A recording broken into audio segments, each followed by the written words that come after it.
Olá, meus irmãos e irmãs do Instituto Reformado de São Paulo. Esta é a disciplina Soteriologia. E essas são as duas primeiras aulas da disciplina Soteriologia. Soteriologia é um termo um pouco estranho, mas logo você vai perceber que, na verdade, é simples, é fácil. Porque soteros é uma palavra grega que significa salvador ou salvação. E logia significa estudo. Então, soteriologia significa o estudo da salvação. E como eu já disse em divulgações anteriores, trata-se simplesmente da principal doutrina de toda a teologia reformada e de toda a Bíblia. Porque o que é a preocupação central de toda a revelação é justamente salvação. Deus se revelou nas Escrituras com a intenção primordial de revelar o modo como suas criaturas podem ser salvas. Salvação é o assunto central da Bíblia toda.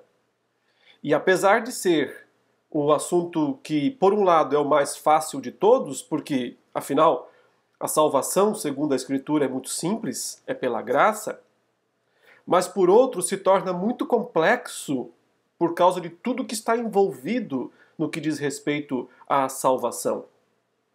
Ora, o simples fato de que, para nossa salvação, Deus teve que enviar seu filho, seu único filho, para se tornar homem, se encarnar, viver uma vida de completa obediência, se entregar numa cruz e depois reverter essa morte terrível, dolorosa, na maior das vitórias que foi a ressurreição.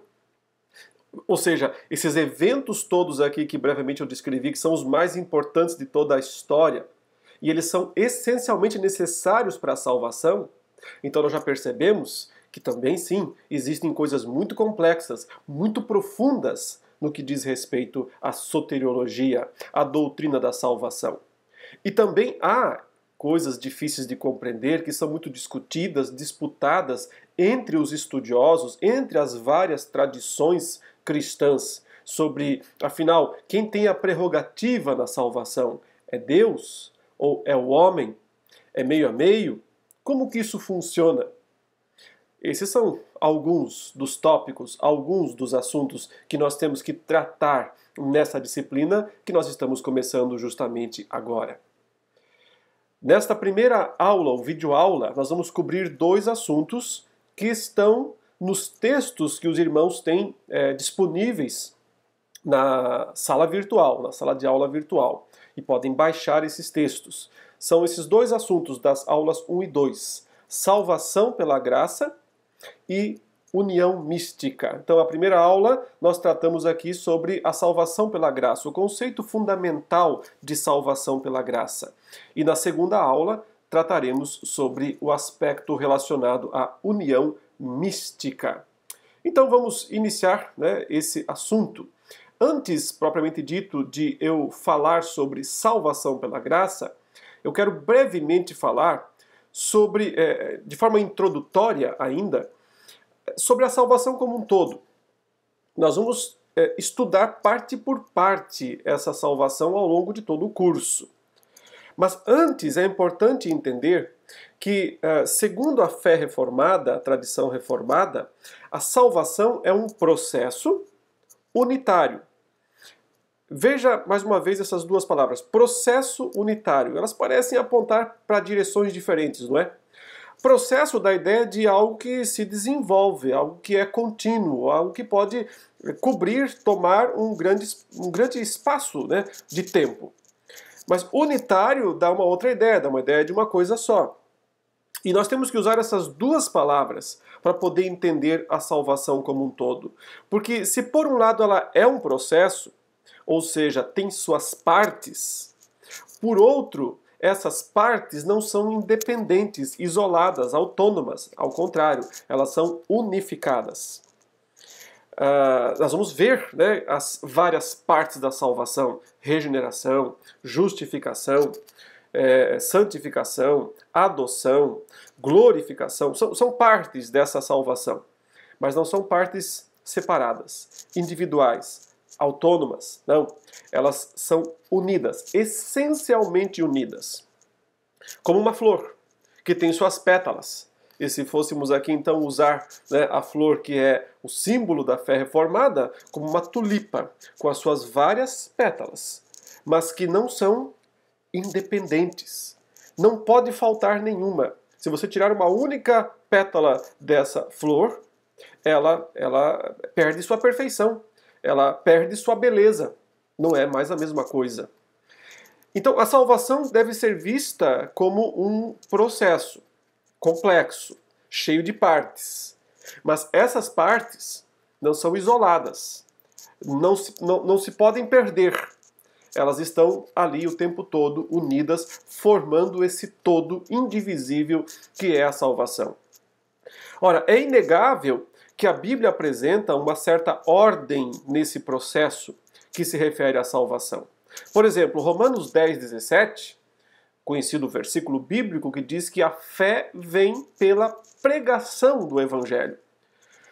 A fé vem pelo ouvir. O ouvir vem pela palavra de Deus. Ora, você tem aí uma espécie de sequência, né? Ou seja, para que alguém possa crer, primeiro ele precisa ouvir. Ouvir não é só prestar atenção em alguma coisa que está sendo dita. Esse ouvir que o texto descreve significa um ouvir que impacta, um ouvir que produz transformação, um ouvir que já está produzindo uma vida nova. Mas há uma relação aqui que parece ser de causa e efeito entre ouvir e crer. Não é exatamente causa e efeito, porque, na verdade, o crer não é um efeito do ouvir. O crer é um efeito da obra do Espírito Santo. Uma obra direta, poderosa, sobrenatural do Espírito Santo. Que, no entanto, funciona, opera no momento em que a pessoa está ouvindo e está sendo capacitada a ouvir a palavra de Deus. E então ela vai responder depois com arrependimento e fé. Então há uma sequência aqui. Mas atenção, não é uma sequência necessariamente cronológica. Ou seja, cronologicamente não significa necessariamente que a fé vem depois do ouvir. Porque as duas coisas estão acontecendo ao mesmo tempo. Os ouvidos mortos estão sendo abertos espiritualmente. E então fé já está acontecendo simultaneamente. Mas a sequência, ela é lógica, portanto, não cronológica. Logicamente eu tenho que dizer que a fé vem depois do ouvir. Não necessariamente cronologicamente. É só um conceito inicial aqui a ser estabelecido, que terá que ser comprovado, né, e desenvolvido ao longo da nossa disciplina, quando poderemos analisar os vários textos bíblicos com mais detalhe, com mais calma, né, para entender. Mas apenas para que os irmãos comecem a ter uma noção, né, do que significa estudar soteriologia, o que significa estudar a doutrina da salvação. Por exemplo, 1 Pedro 1:23, um outro texto conhecido, diz que nós somos regenerados mediante a palavra de Deus, a qual vive e é permanente. Pedro está dizendo que nós não somos regenerados de uma semente corruptível, ou seja, a nossa regeneração, ela não é programada para se perder. Ela não é programada para morrer. Uma vez que Deus nos regenerou, Ele nos regenerou para uma viva esperança, para a eternidade. Então, essa regeneração, ela não é programada para acabar daqui uns dias. Ao contrário, ela é programada para durar para sempre. Porque ela é feita, Pedro diz, mediante a palavra de Deus, a qual vive e é permanente. Aqui é uma relação entre ser regenerado e o poder da palavra de Deus. O poder da palavra de Deus e a regeneração. Então aqui nós temos uma relação, mais uma vez, uma sequência lógica, não necessariamente cronológica, porque está tudo acontecendo ao mesmo tempo. A pessoa está ouvindo a palavra de Deus e está sendo regenerada pelo Espírito Santo, que está agindo nesse momento em que a palavra está sendo pregada, os ouvidos mortos estão sendo abertos e a pessoa está, portanto, sendo habilitada a responder. Veja que eu usei todos os verbos, né, no contínuo, né, no gerúndio, sendo, continuando, porque é isso mesmo, é um processo que está acontecendo ali, várias partes desse processo estão acontecendo simultaneamente, mas ainda assim há uma concatenação lógica, porque você depende de uma coisa antes da outra. Algo tem que acontecer primeiro para que em seguida, na sequência, aconteça outra coisa. Quando nós cremos, Paulo fala em Efésios 1, 13 e 14, nós somos selados com o Santo Espírito da promessa. Então, outra relação aí entre crer, né? Ele falou que nós ouvimos a palavra da verdade, o evangelho da nossa salvação, tendo nele crido, fostes selados. São três coisas então, né? Ouvir a palavra, crer, ser selado. Uma sequência. Não cronológica. Observe isso. Por quê? Porque tudo isso está acontecendo no mesmo piscar de olhos, no mesmo segundo. Mas ainda assim há uma concatenação. Há uma dependência entre ouvir, crer e ser selado com o Espírito Santo. Aliás, eu só posso dizer que a salvação está confirmada quando há esse selo. Porque Paulo diz que esse selo do Espírito Santo é o penhor, a garantia da salvação. Então, ninguém pode dizer que está salvo se não tem o penhor, se não tem o selo, que é o Espírito Santo, que nós entendemos, inclusive, que é o batismo com o Espírito Santo. Assunto de outra disciplina aqui, pneumatologia, que ainda será ministrada aqui no Instituto. Mas observe, você tem que ouvir, você tem que crer, e você tem que ser selado. E tudo isso tem que acontecer simultaneamente, cronologicamente, mas ainda assim com uma relação de dependência lógica, uma coisa em relação à outra. Paulo diz em Romanos 3,30, em Efésios 2, 8, 9, que nós somos justificados pela fé e não pelas obras. Justificados pela fé. Então aqui a fé é uma necessidade para a justificação. Ninguém pode ser justificado sem fé. Então se alguém está justificado, é porque já tem fé. Mas quanto tempo demora? Quanto tempo demora para alguém que crê até que ele seja justificado? 1 ano, 2 anos, 10 anos? Não, é instantâneo, é simultâneo. Quando a pessoa crê, está justificada. Mas você percebe a relação lógica, a dependência lógica, não cronológica, mas lógica entre crer e ser justificado? Então, crer é uma das pétalas da tulipa. Ser justificado é uma outra pétala da tulipa. O batismo com o Espírito Santo é outra pétala da tulipa. A santidade, a santificação é outra pétala. Mas todas são necessárias. E todas vêm juntas. A habitação do Espírito em nós, Paulo fala em Romanos capítulo 8, verso 12 a 17, né? A habitação do Espírito em nós nos faz filhos de Deus, adotados, né? Então observe, para que alguém seja adotado, considerado filho de Deus, ele tem que ser habitado pelo Espírito Santo, porque o Espírito Santo clama Abba, Pai. Então, só quando o Espírito Santo está dentro de alguém clamando Abba, Pai, é que essa pessoa pode se reconhecer como filha ou um filho de Deus. Mas quanto tempo demora entre os fatos? Entre alguém ser batizado com o Espírito Santo, receber o Espírito Santo, ter o Espírito Santo dentro de si mesmo, como selo, como penhor, e ser declarado filho de Deus? Não demora nada. É simultâneo. Cronologicamente, não há distinção. Mas logicamente há distinção. O fato de sermos filhos agora garante que no futuro seremos glorificados como Ele é. Então, o fato de sermos filhos agora garante a nossa filiação eterna. A glorificação, portanto, ela é dependente logicamente da adoção. E por que não? Da santificação.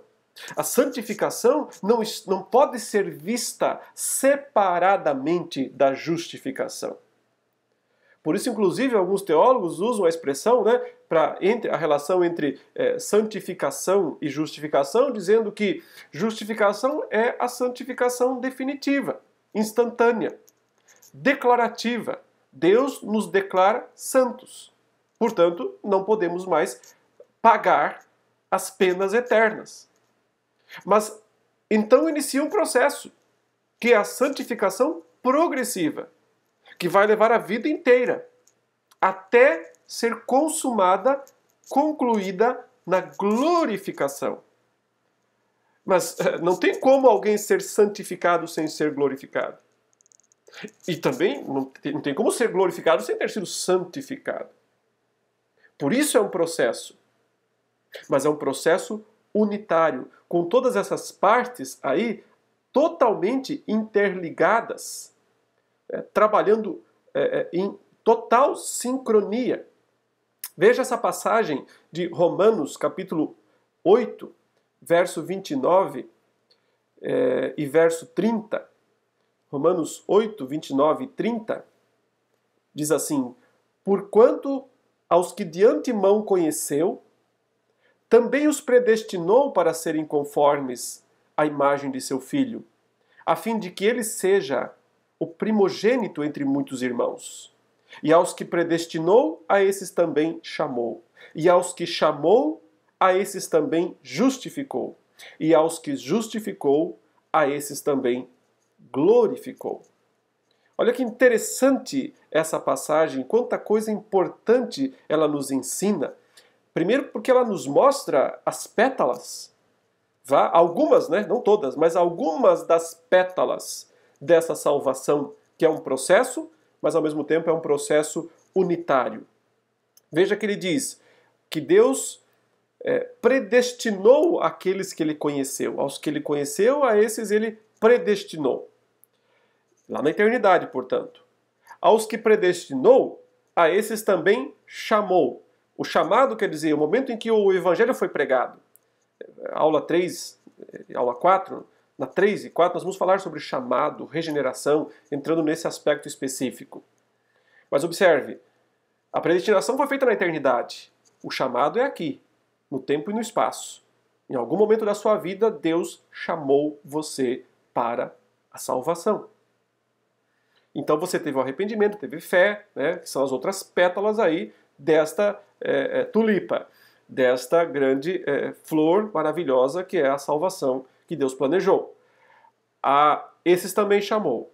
E aos que chamou, a esses também justificou. Uma outra pétala. A justificação acontece após a fé. Logicamente, não cronologicamente.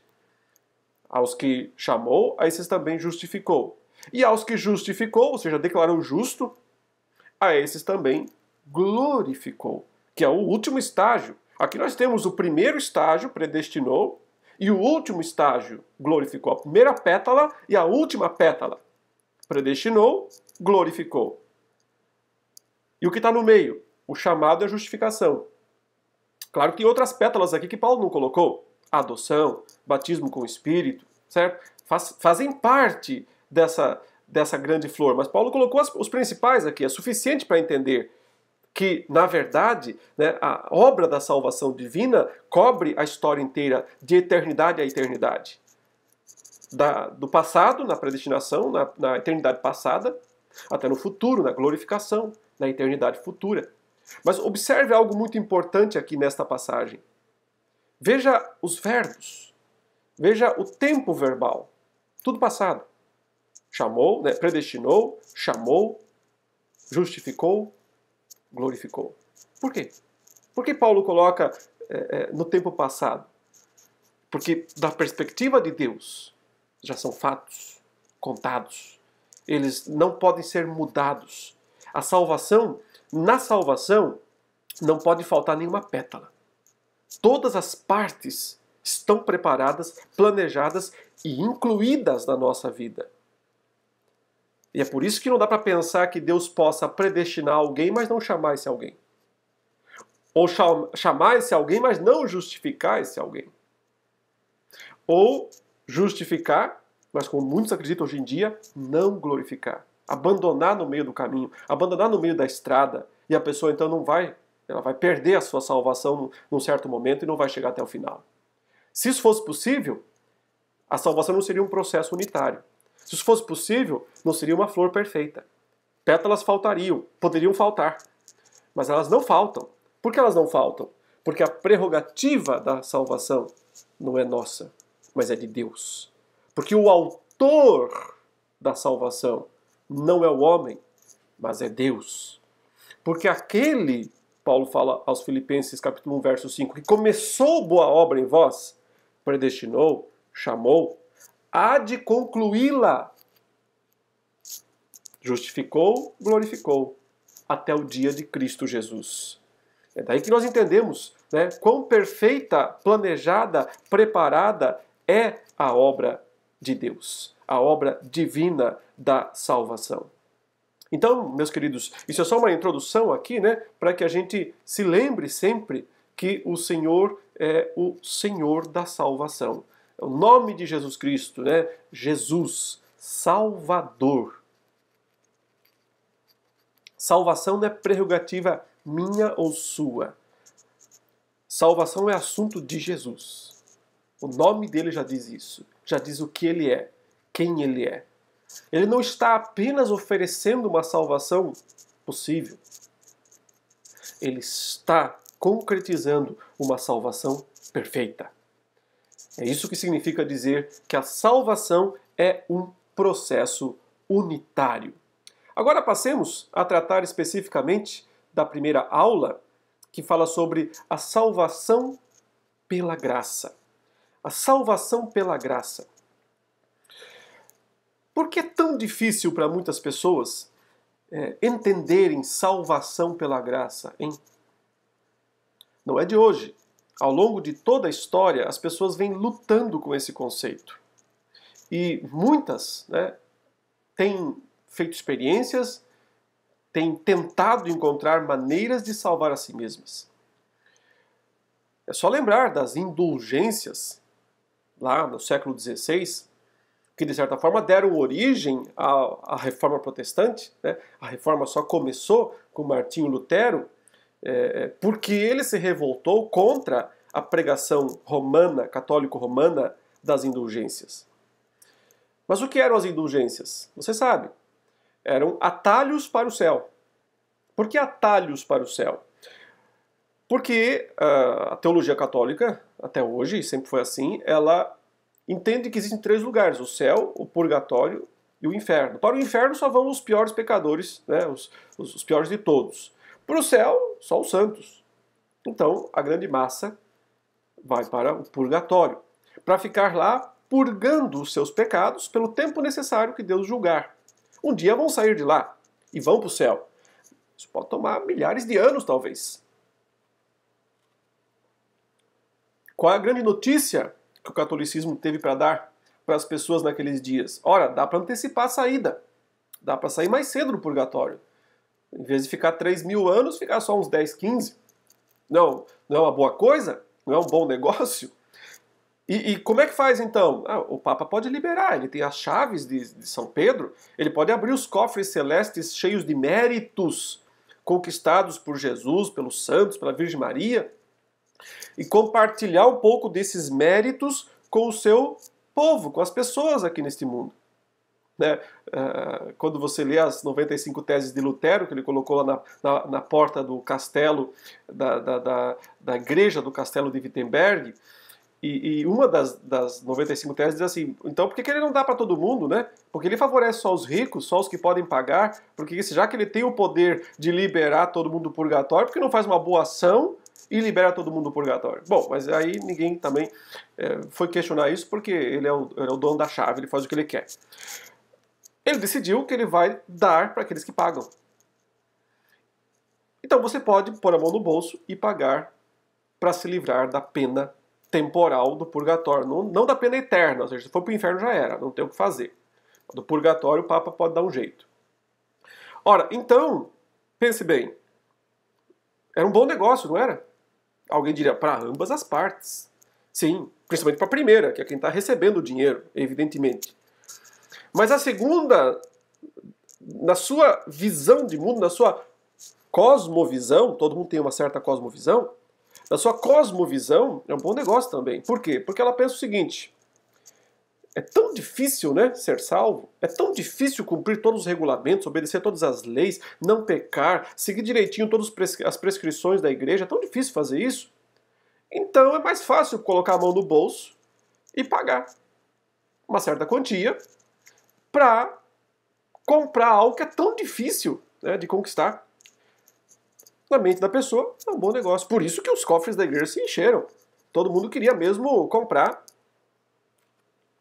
o indulto, a antecipação, a saída mais cedo do purgatório. Agora, pense um pouquinho.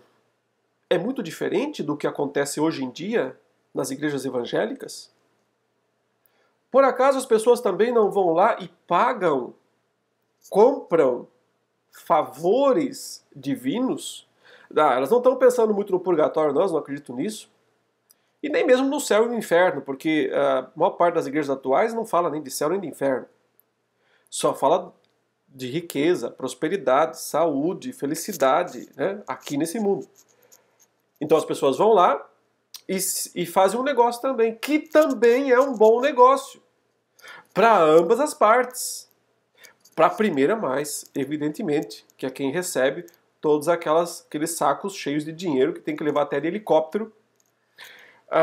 As pessoas chegam ali e pensam, bom, é tão difícil, né, ser feliz, é tão difícil conquistar a prosperidade material, a saúde material, tudo tão caro no mundo, então aqui é mais barato.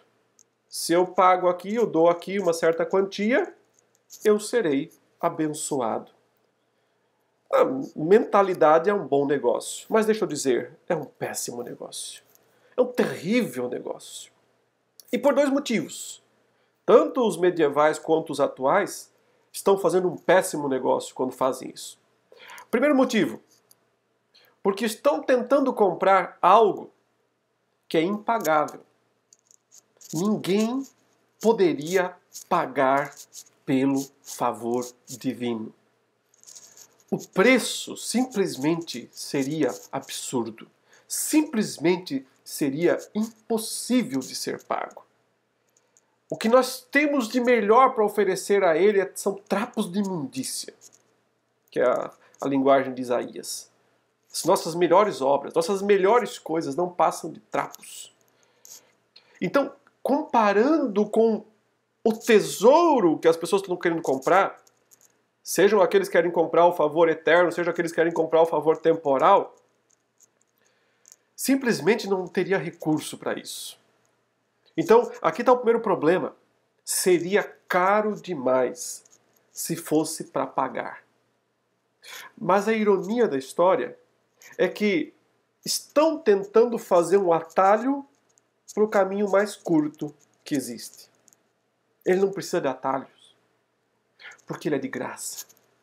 Porque tudo o que Deus tem para nós, ou ele nos dará de graça, ou não nos dará de maneira nenhuma.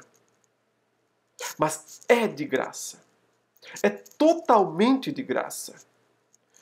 Não há necessidade de pagamento. Porque tudo já foi pago. Tudo que era necessário para a nossa salvação e para todos os favores possíveis que Deus queira ou possa, ou deseje nos dar nessa vida, simplesmente Cristo já pagou por todos eles. Então, cada vez que uma pessoa pensa que vai de alguma maneira negociar, comprar, merecer o favor de Deus, trocar alguma coisa com Deus, está cometendo uma blasfêmia contra a cruz. Uma blasfêmia contra a cruz. Porque na cruz, Jesus disse, está pago. Está consumado. Nenhum centavo a mais. Nada a mais. É de graça. O que Deus quer de nós é confiança na graça dele. O que é fé? Fé não é uma obra humana. Fé não é um mérito humano. Fé não é alguma coisa que eu posso me orgulhar. Fé é um abandono de mim mesmo. Porque eu deixo de confiar no meu poder, eu deixo de confiar nas minhas forças, eu deixo de confiar nos meus direitos e passo a confiar totalmente, exclusivamente, somente em Cristo, na graça dele, no amor dele, na misericórdia dele. E é por isso que, ao mesmo tempo em que salvação é a coisa mais fácil que existe, porque é de graça, não há nada a ser pago da nossa parte, então é a coisa mais fácil que existe, se torna também para o homem pecador a coisa mais difícil. Porque é difícil abrir mão da autossuficiência. É difícil abrir mão do orgulho, do egocentrismo. É difícil abrir mão destas coisas. E é por isso que as pessoas acabam se apegando o tempo todo, né, a alguma coisa sua que ela faz para de alguma maneira merecer a salvação. O legalismo que hoje em dia é ainda tão vivo em muitas igrejas, nada mais é do que isso. Uma dificuldade que as pessoas têm de abandonar a autossuficiência. Lutero abandonou isso quando ele leu Romanos 1,17. A justiça de Deus se revela no Evangelho, de fé em fé, como está escrito, o justo viverá pela fé. Quem lê a história sabe que esse versículo produziu sensações contraditórias em Lutero. Primeiro medo, depois alívio. Por que primeiro medo? Porque primeiro ele percebeu justiça, aquela palavra assustadora, justiça. E ele sabia que estava em falta com a justiça de Deus. Todos aqueles rituais que ele realizava pensando em absolvição, né, dos pecados, ele percebia que eram inúteis. Então ele sabia que estava em falta com a justiça de Deus. E quando leu no texto, justiça de Deus se revela no Evangelho, isso causou aflição, medo. Mas em seguida ele entendeu. O justo viverá pela fé. Então a fé garante a vida do justo. E aí ele entendeu, aí veio o alívio da graça, ao compreender plenamente que a lei não era o caminho da salvação. Nunca foi, nem nunca será o caminho da salvação. Deus não revelou sua lei, seja lá para Moisés, ou mesmo aquelas partes da lei que foram reveladas antes a Noé, por exemplo, ou a Adão. Deus vem revelando sua lei ao longo de todos os pactos, de todas as alianças divinas no Antigo Testamento. Eu sei que só em Moisés ela foi escrita na pedra, né? Ela foi sumarizada, ela foi formalizada. Mas não como um caminho de salvação. Não como se alguém observasse a lei e fosse salvo por ele, porque isso era impossível. Sempre foi. Por causa do pecado que nos domina. Mas a lei apontava para a salvação pela graça. Então, a lei nunca foi uma concorrente da graça. A lei é um instrumento da graça de Deus para nos salvar. Porque ela aponta o nosso pecado. Ela mostra a nossa necessidade da salvação. Ela mostra a nossa insuficiência. Ela mostra a justiça, a santidade de Deus. E então mostra o Evangelho. Por isso que uma pessoa só entende bem o Evangelho depois de entender a lei. Por isso que as pessoas que pensam que podem cumprir a lei não entendem o Evangelho. Porque a lei não cumpriu o papel que a lei quer cumprir, que ela é feita para cumprir na vida dessa pessoa. Mas quando nós nos desesperamos perante a lei, percebendo que não dá para não matar, não dá para não adulterar, porque adultério, assassinato não são só coisas externas. Jesus falou, lá no coração, filho, olhe para o coração. Se ali existe ira, se ali existem desejos ilícitos, em alguma medida, já é adultério. Já é quebra da lei, quebra dos 10 mandamentos. Não adianta tentar guardar 9 e descumprir um, Tiago fala, né? Tiago 2,10. Quebrou um, quebrou todos. Então, a lei, ela nos põe contra a parede e mostra a nossa total incapacidade de ser justo, de servir a Deus, de agradar a Deus. E aí ela aponta, ali está o modo. Cristo, aquele que cumpriu a lei perfeitamente e aquele que pagou a dívida exigida pela lei em nosso lugar. A lei não é o caminho da salvação. Ela aponta para a salvação pela graça. A lei não está contra a graça. A lei está a favor da graça. Por isso Deus não favorece os ricos só, mas todos podem ser salvos. Não quem pode pagar mais. Todos podem ser salvos.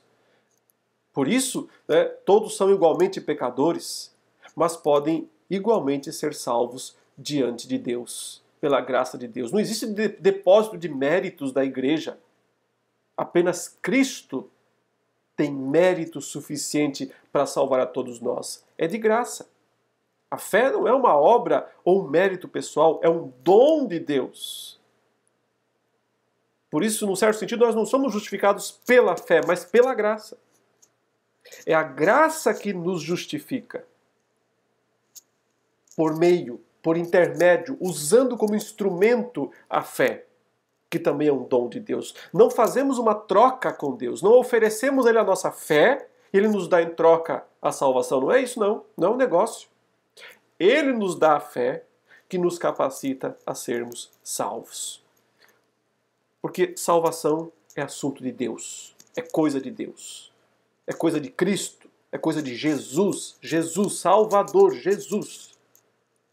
Ele pagou a conta. Há uma redenção, Romanos 3, 24 a 26 fala, há uma redenção em Cristo Jesus. Deus fez essa proposta de salvação a todos os homens. Evidentemente nem todos serão salvos, mas apenas por quem de fato Cristo morreu. Mas a proposta está ali, oferecida para todos. Cristo é a ponte que liga o finito ao infinito. Os céus e a terra, o bem e o mal, a santidade e a iniquidade. É o único que pode fazer essa ponte entre esses extremos. Pensar na salvação sem pensar exclusivamente na obra de Cristo é cometer a maior injustiça em relação a Deus que pode existir. Deus investiu tudo de si para salvar o ser humano. Porém, todos nós sabemos que pregar sobre salvação pela graça mediante a fé dentro dos moldes bíblicos hoje não é muito popular, não agrada, não aceita. As pessoas não aceitam isso, porque elas querem continuar conquistando a salvação para elas mesmas. É muito difícil ao ser humano reconhecer a completa incapacidade e descansar em Cristo. Por isso eu disse e repito, a salvação é ao mesmo tempo a coisa mais fácil e a mais difícil de ser obtida. Nada poderia ser mais irônico do que as pessoas tentarem um atalho para o caminho mais próximo que existe. Ou desejarem comprar a coisa mais gratuita dessa vida, que é a salvação. Talvez seja exatamente o fato desse caminho ser tão simples que o torna tão estreito, como Jesus disse. Entrai pela porta estreita, pelo caminho estreito. Agora algumas questões para você pensar, né? E também, se quiser, trazer as suas opiniões sobre isso lá no nosso fórum de discussão. Qual é a relação entre a venda medieval das indulgências e muitas das práticas modernas de evangelização? Falei sobre isso no início dessa aula. Segunda pergunta, por que não é possível ser salvo pela lei? Será que você poderia falar um pouco sobre isso? Por que não é possível ser salvo pela lei? Terceiro lugar, defina o significado bíblico de fé. A fé é uma obra humana? E finalmente, defina o significado bíblico de graça. E assim você poderá adiantar um pouco mais os seus estudos aqui no que diz respeito à doutrina da salvação pela graça. Agora deixe-me passar a segunda parte dessa aula para falar sobre a doutrina da união com Cristo. E aqui nós entramos numa das doutrinas mais essenciais dessa tulipa reformada aí. Eu não estou falando de tulipa naquele sistema dos 5 pontos do calvinismo, que também, né, tem seu símbolo a tulipa, que eu estou usando uma analogia um pouco mais abarcando todas as esferas, né, todas as pétalas da salvação. Mas o meu ponto é eu dizer o seguinte: às vezes nós pensamos em salvação como algo externo. Nós sabemos que para ser salvos, nós temos que receber a Jesus. Ele tem que vir morar em nós, não é? Isso é claro para nós sabemos isso. Mas nós temos a tendência de pensar em Jesus como alguém que está fora de nós. Lá no céu, ou a gente pensa ele lá na cruz, lá no Calvário, lá no passado, ou lá no futuro, quando um dia ele voltará. Então, a gente tem essa dificuldade muitas vezes de entender onde Jesus está, porque a gente pensa nele no passado, pensa nele no futuro e pensa nele lá no céu. E não está errado, porque de fato há uma informação importante sobre o que é o passado, a cruz, o futuro, né, a segunda vinda, ou o seu estado de glória no céu. Mas é preciso ir além e pensar nele em nós, dentro de nós. A doutrina da união com Cristo é a base da salvação. Mas ela é uma doutrina muito desconhecida da maioria dos crentes. Desconhecida da sua grandeza. As pessoas têm uma noção de que Cristo está nelas. Não estou negando isso. Mas meu ponto aqui é dizer, tem mais coisa para entender, tem coisa muito profunda aqui para entender. Algumas expressões do Evangelho de João são muito chamativas. Eu vou ler algumas aqui. Eu sou o pão da vida. Eu sou a luz do mundo. Não são os mesmos textos, tá? São textos diferentes, eu apenas fiz um extrato aqui de alguns desses textos. Vós sois cá de baixo, eu sou lá de cima. Vós sois deste mundo, eu deste mundo não sou.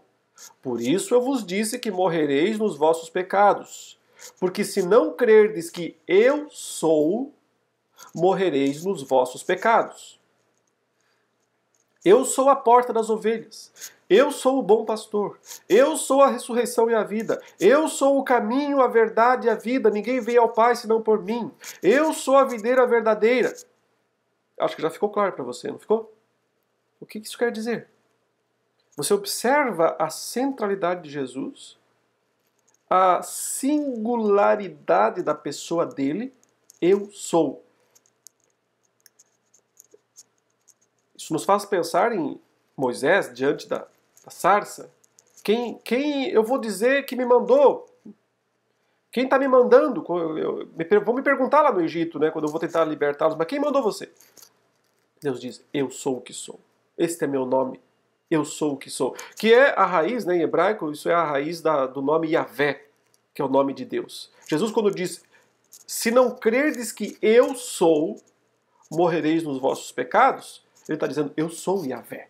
Eu sou o Deus do Antigo Testamento, eu sou o Deus do Novo Testamento, há só um Deus na história e eu sou Ele. A gente sabe, né? 3 pessoas, evidentemente. Ele é a pessoa desse Deus que revela a Trindade. Ele é um revelador. Já falaremos mais sobre isso daqui a pouquinho. Mas veja quantas vezes ele fala eu sou isso, eu sou aquilo outro. E isso é o que distingue Jesus de todos os outros líderes de religiões. Porque Jesus não veio apenas para dizer eu sei a verdade, eu conheço a verdade, sigam a verdade, aqui está a verdade. Sigam o meu exemplo, vivam a vida como eu vivi, pratiquem essas obras, não façam essas coisas, que isso aqui está errado. Isso é o que todos os líderes dizem, isso é o que todas as religiões ensinam. Você quer ser um bom judeu? Quer ser um bom muçulmano? Quer ser um bom espírita? Quer ser um bom budista? É simples. Aqui está a relação das coisas que você deve fazer. Aqui está a relação das coisas que você não deve fazer. Seguindo isso, está tudo certo para você. Não, isso não é cristianismo. Não está tudo certo para você. Porque ser cristão é mais do que isso. Há coisas que pode fazer, há coisas que não pode fazer. Sim, nesse sentido há uma semelhança entre as religiões e o cristianismo não é diferente. Mas há um princípio fundamental que difere. Esse princípio é uma pessoa. É Jesus Cristo. Então a pessoa dele é central. O cristianismo não é seguir preceitos, é ter Jesus. É Jesus. A Bíblia diz que ele é o único mediador. E a gente sempre lembra de Paulo, né? Falando a Timóteo. Há um só Deus e um só mediador entre Deus e os homens, Jesus Cristo, Cristo Jesus, o homem. A gente pensa então ele como mediador da salvação, e ele é mesmo, mas não é só disso. Se você ler Colossenses 1:17, você percebe que ele é o mediador da criação, porque nele foram criadas todas as coisas, nos céus e sobre a terra. O mediador, nele tudo foi criado, mediador da criação. Nele tudo subsiste, mediador da providência. Ou seja, a criação acabou no sexto dia, mas daí para frente começou a providência, a renovação, a sustentação, a manutenção da criação. Quem é o princípio fundamental? Quem é o mediador disso? É Jesus. Nele tudo subsiste. Ele é a imagem do Deus invisível. O que quer dizer isso? Ele é quem revela o Pai. Ele próprio falou isso, né? Ninguém jamais viu a Deus. O Deus unigênito que está no seio do Pai é quem o revelou. Então ele é o mediador da revelação. Não tem revelação sem o Filho aparecer. O Filho aparece, então há revelação. Então existe revelação. Ele é o mediador da consumação, porque o mundo vindouro é criado nele. E é o mediador da salvação, porque ele é o que morreu na cruz por nós, pelos nossos pecados. Então o ponto é, Jesus é realmente tudo para o cristão. Às vezes as pessoas falam de forma genérica, né? Você pergunta assim para alguém, quem é Jesus para você? E a pessoa fala, no susto, ele é tudo. E a resposta está certa. Mas só que a pessoa não pensou no que ela estava falando, ela soltou a resposta meio que no susto, né? Mas ela está certa. É tudo mesmo. Porque ele é o mediador da criação, é o mediador da providência, é o mediador da revelação, e ele é o mediador da redenção, e é o mediador da consumação. É tudo mesmo. Observe que em Efésios 1, 9 e 10, Paulo diz o seguinte, desvendando-nos o mistério da sua vontade, segundo o seu beneplácito, que propusera em Cristo, de fazer convergir nele, na dispensação da plenitude dos tempos, todas as coisas, tanto as do céu como as da terra.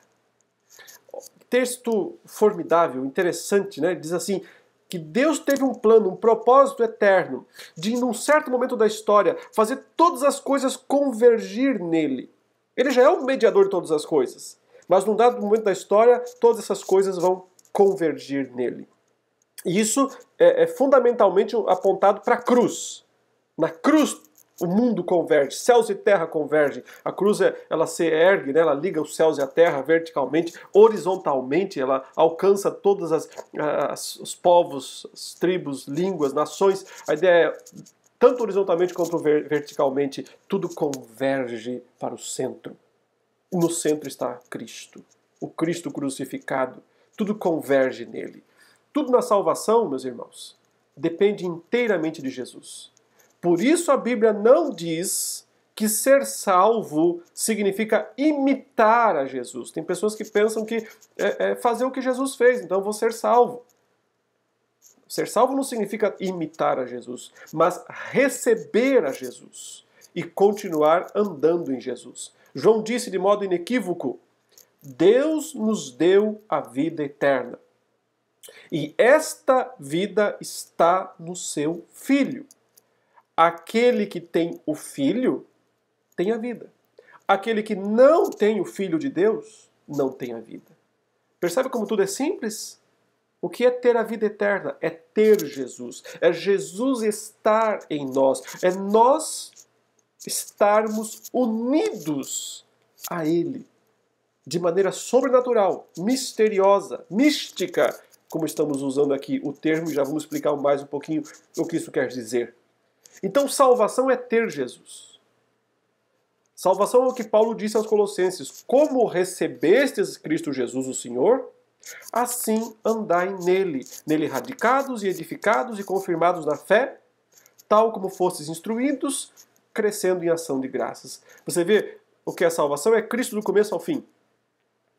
Desde o ato de recebê-lo, como o desenvolvimento espiritual que deve ser nele.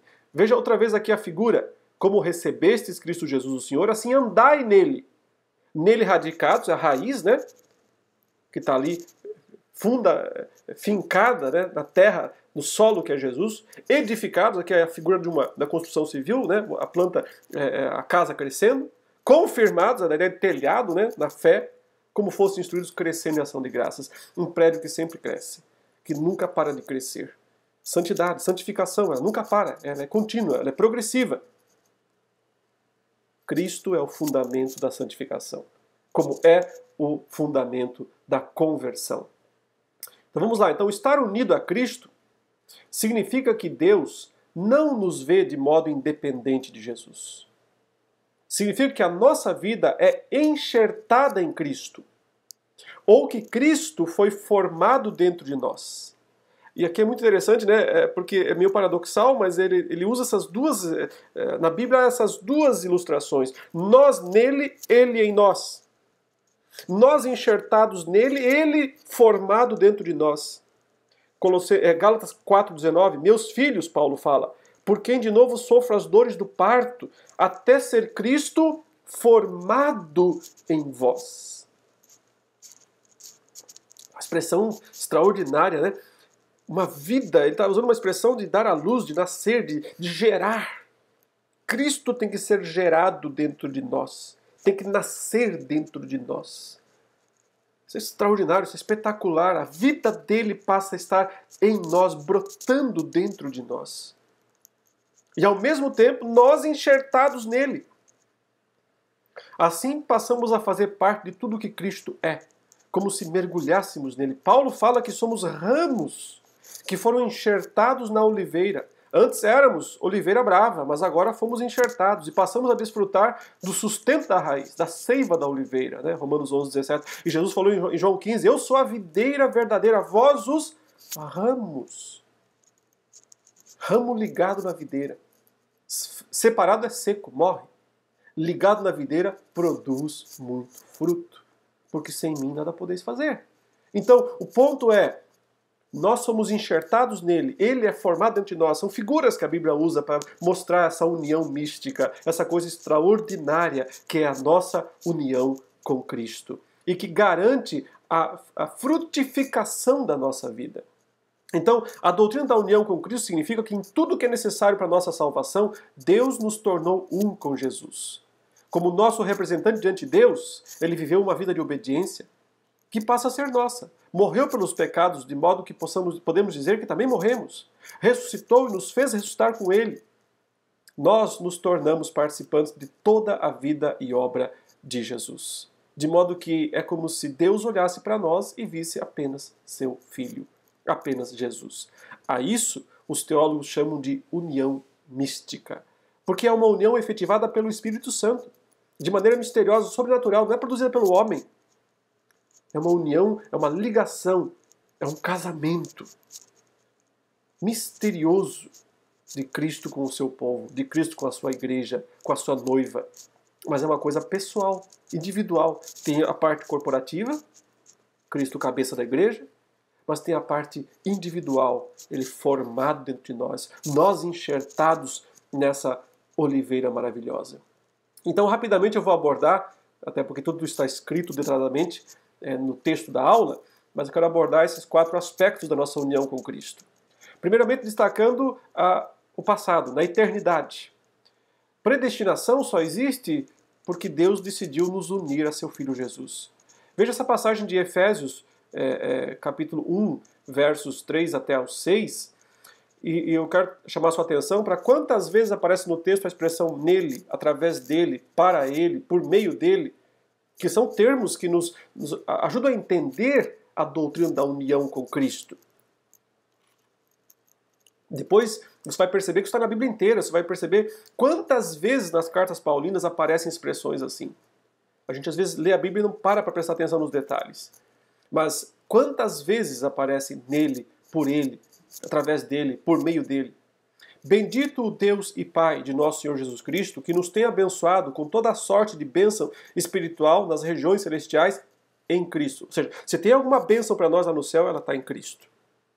Assim como nos escolheu nele, do mesmo modo, nos escolheu nele, antes da fundação do mundo, para sermos santos e irrepreensíveis perante ele, e em amor nos predestinou para ele, para a adoção de filhos por meio de Jesus Cristo, segundo o beneplácito de sua vontade, para o louvor da glória da sua graça que ele nos concedeu gratuitamente no amado.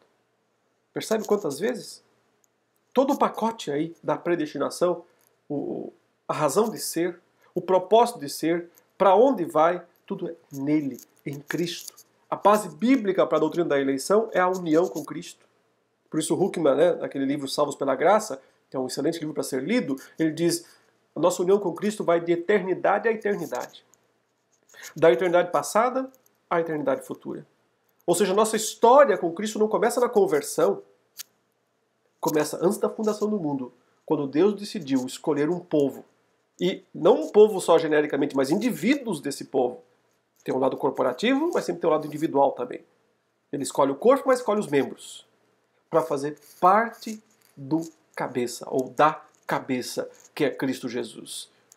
E é por isso que a salvação é perfeita. É por isso que cada pétala da tulipa não falta, não falha. Mas compõe e está lá, logicamente concatenada, não cronologicamente. Está lá para fazer parte desse grande processo.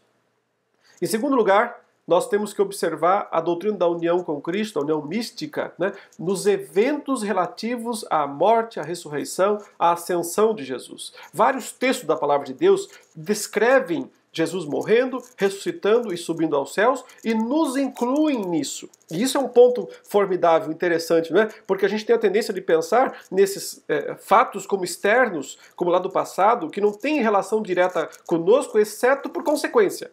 Então, o que Cristo fez lá na cruz, quando ele morreu, quando ele ressuscitou, nos afeta como uma consequência, mas a Bíblia fala que não é só isso, é mais do que isso. Porque na união com Cristo, nós participamos disso.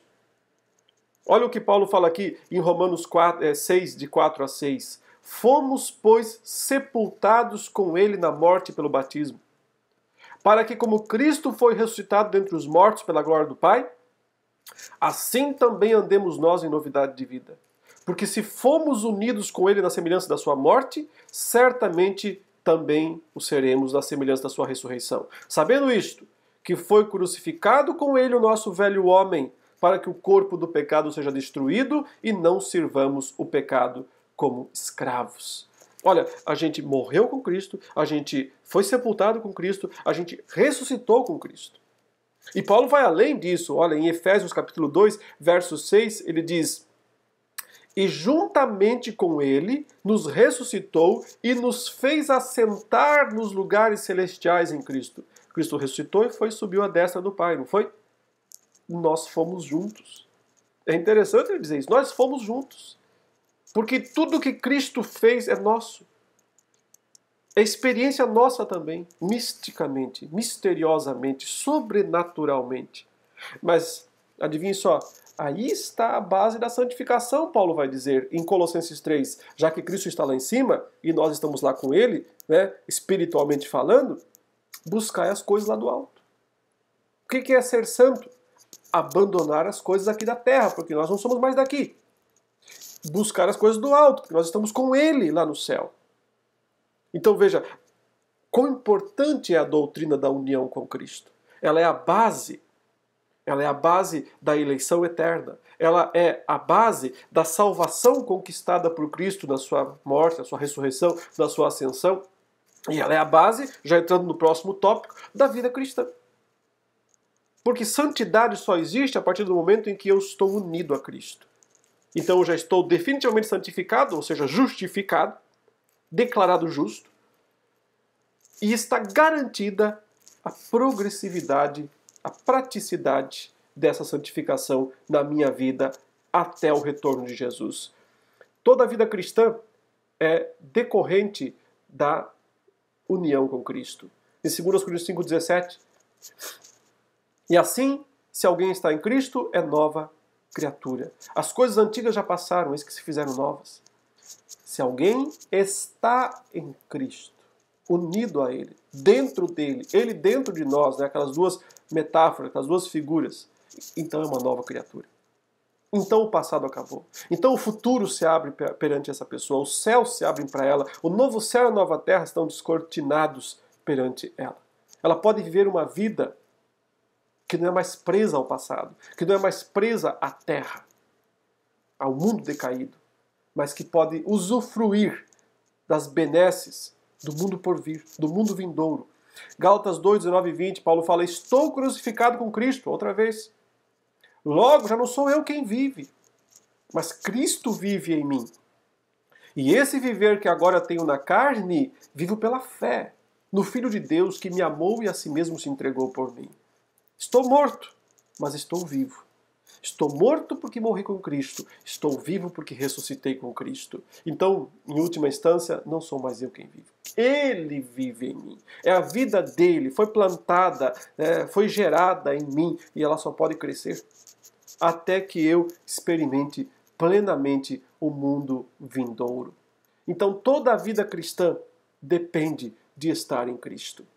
Em quarto e último lugar, isso é um resumo, já uma antecipação dos assuntos gerais dessa disciplina, todo o processo da salvação é em Cristo. Cada uma das pétalas, cada uma das etapas da tulipa, da ordem da salvação, do processo unitário, acontecem em Cristo. Regeneração, a gente vai ver na aula 3 ou 4, que é a primeira das obras da graça operadas em nós. E ela é em Cristo. É o ato de dar vida, mas Deus, sendo rico em misericórdia, por causa do grande amor com que nos amou, estando nós mortos em nossos delitos, nos deu vida juntamente com Cristo. Com Cristo. Não há regeneração sem Cristo, fora de Cristo. Unido a Ele, eu experimento regeneração. Justificação em Cristo. Aquele que não conheceu o pecado, Ele o fez pecado por nós, para que nele fôssemos feitos justiça de Deus. Nele fôssemos feitos justiça de Deus. Adoção em Cristo. Nos predestinou para Ele, para a adoção de filhos por meio de Jesus Cristo. Santificação em Cristo. Mas vós sois dele em Cristo Jesus, o qual se tornou da parte de Deus sabedoria e justiça e santificação e redenção. Ele é a nossa santificação. Não existe santificação sem união com Cristo, sem estar unido a Cristo. Perseverança é em Cristo e assim por diante. Todos os aspectos da ordem da salvação só existem por causa de Cristo. Conclusão, meus irmãos. E aqui eu introduzo um assunto novo, apenas como para provocar reflexão. Nesse sentido, devemos considerar também uma das doutrinas mais repudiadas pelo mundo e pela pregação moderna, a doutrina do sofrimento. Hoje, os crentes querem ser prósperos, querem ser senhores, querem ser respeitados, admirados, mas o Senhor dos crentes foi humilhado, escarnecido, crucificado e morto. Como é que fica então? Fica que o sofrimento é um ingrediente indispensável tanto da vida de Cristo quanto da nossa, da vida cristã autêntica. Pois todo crente verdadeiro sofre. Por que sofre? Primeiro porque ele é um cidadão do mundo vindouro, mas ainda vivendo nesse mundo decaído, vendo dor, morte, sofrimento. Só um alienado vive alegre, só um bobo alegre. Tem muito crente bobo alegre. Por quê? Porque não percebe as implicações da regeneração em sua vida. Pensa, está tudo bem comigo, eu fui na igreja, resolvi meus problemas, estou feliz da vida. Não percebe o quanto esse mundo é angustiante para nós. Talvez porque não seja mesmo do mundo vindouro. Se alguém está muito adaptado e feliz nesse mundo, é porque pertence a esse mundo. A nossa união com Cristo é bênção para nós, até mesmo na medida em que participamos dos sofrimentos de Cristo. Paulo tinha esse entendimento e falou muito sobre isso. Devemos lembrar que Paulo sofreu muito por causa do Evangelho. O próprio Jesus, ao comissioná-lo, disse que ele teria que sofrer pelo seu nome.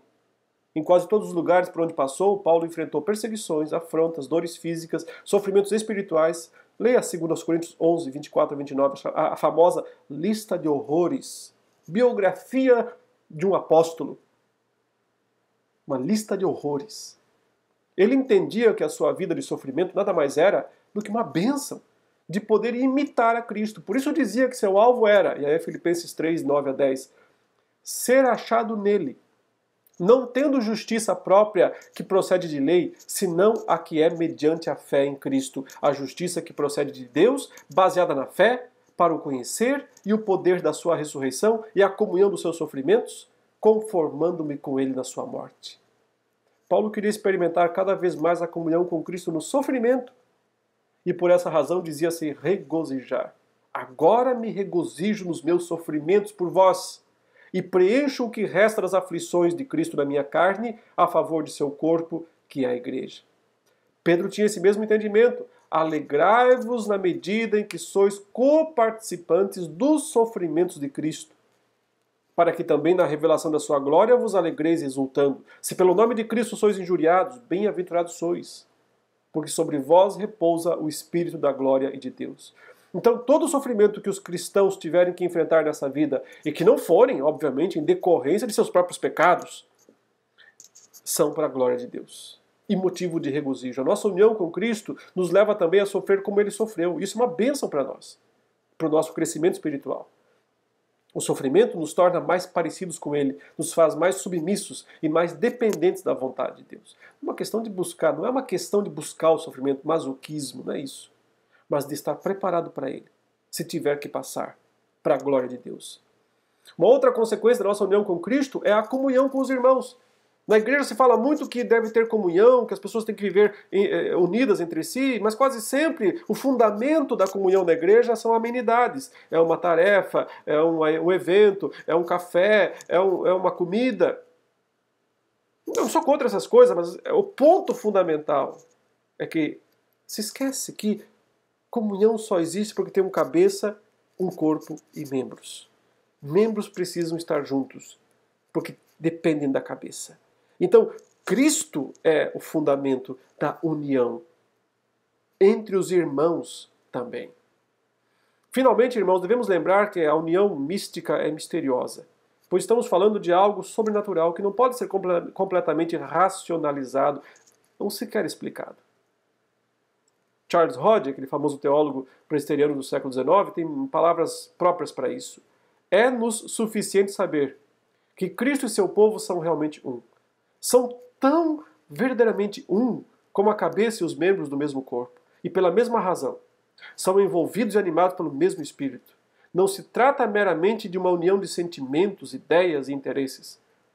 Esta é só a consequência da união vital na qual as Escrituras põem tanta ênfase. E agora eu concluo com esse último parágrafo aqui. Por isso dissemos que o cristianismo não é uma religião, mas uma pessoa. Uma única pessoa, Jesus Cristo. Para efeitos de salvação, é como se só Cristo existisse. Deus não olha para nossas obras, olha para as obras de Cristo. Deus não olha para os nossos pecados, olha para a justiça de Cristo. Quando Deus nos olha, Ele vê Cristo. Todos nós agora fazemos parte dessa pessoa maravilhosa. Jesus vive nos crentes, Ele é a vida dos crentes. Viver o cristianismo não é questão apenas de fazer o que Cristo mandou, ou seguir o exemplo dele, é questão de ter o Filho, de estar nele.